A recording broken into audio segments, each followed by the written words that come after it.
All right. Good evening. This is Paul. I go by Paul. Thomas is my first name. Townsend is my last name.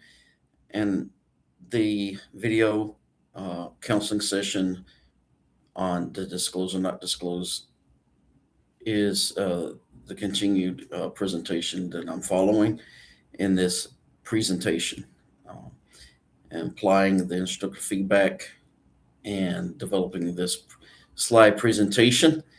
Let's get started. Um, let's identify the problem. Uh, well, it's a clinical and a professional problem. There's some issues with the counselor and with the client. The client identified with a drug and alcohol dependence and wants to seek therapeutic change in that. That's the presenting problem. Also, the client had a problem of wanting a counselor who is also in recovery. Does seek and request, even in a sense, require that the counselor self-disclose. And of course, the client didn't seem like a counselor who's not in recovery or didn't have a problem with alcohol and drugs.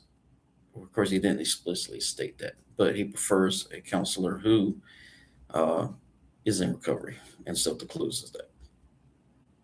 The issue of the professional, um, the additions between the vignette paper and this presentation for the research for it, and taking instructor feedback.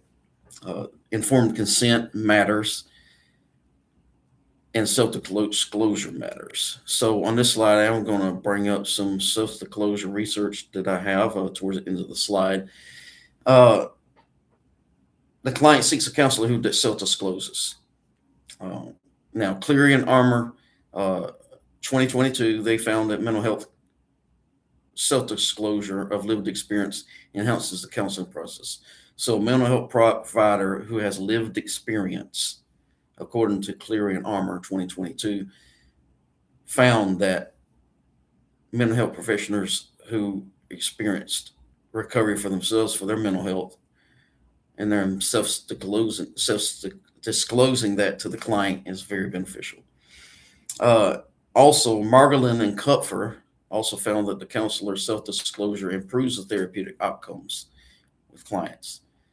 But they also found that professional education, and that's going to include continuing education and master's degree programs, does lack training and proper self-disclosure. The Margolin Kupfer 2025.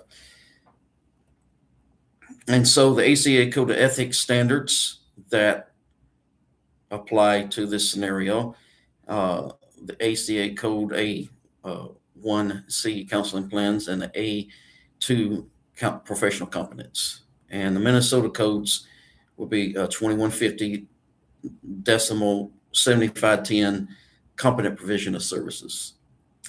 And the Minnesota Code 2150 decimal 7545 provider impairment. So, as original, client autonomy is the moral principle under consideration. And also, my research I found that should come up in a later slide is informed consent enhances and falls under client autonomy. I'll go into that a little later.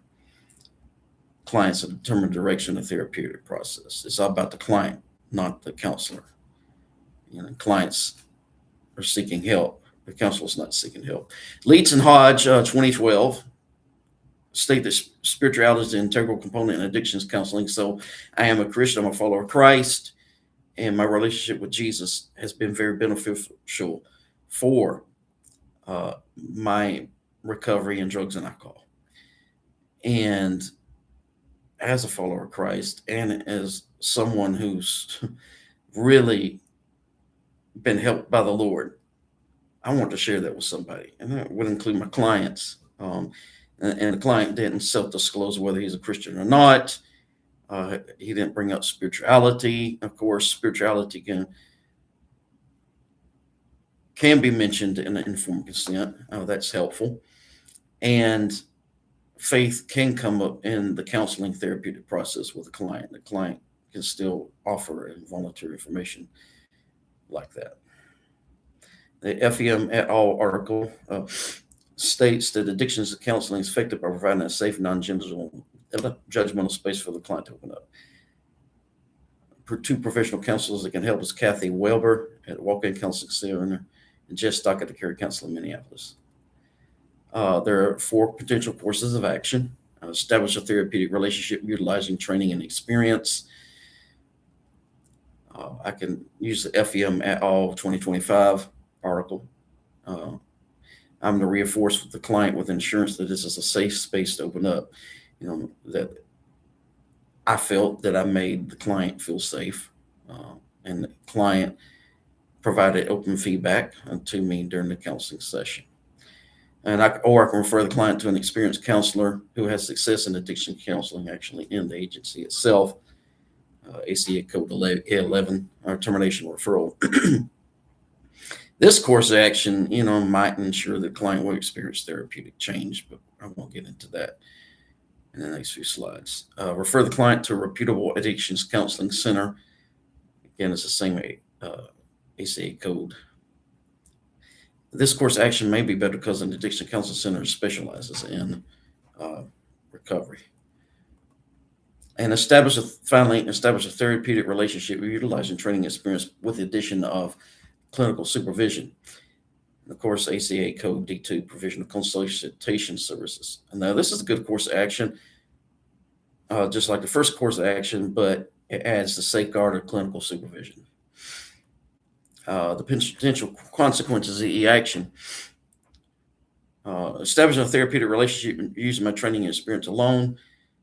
It's a good option. It's good for the client, but he's experienced multiple counselors, so this is definitely a good course of action alone.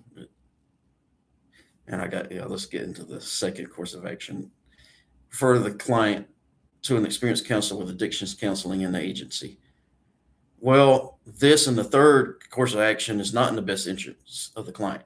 The client did state and during the session that he's seen several counselors for the same presenting problem, but he also stated what's important to him is that the counselor self-disclose to have the same issue and is in recovery. And because it's likely that this client was referred to me by several counselors that you referred, or a combination of the counselee terminating the relationship, not giving informed consent, verbally or writing, because he's not feeling the counselor. So let's just turn away that second and third course of action. Establish a therapeutic relationship with the addition of clinical supervision.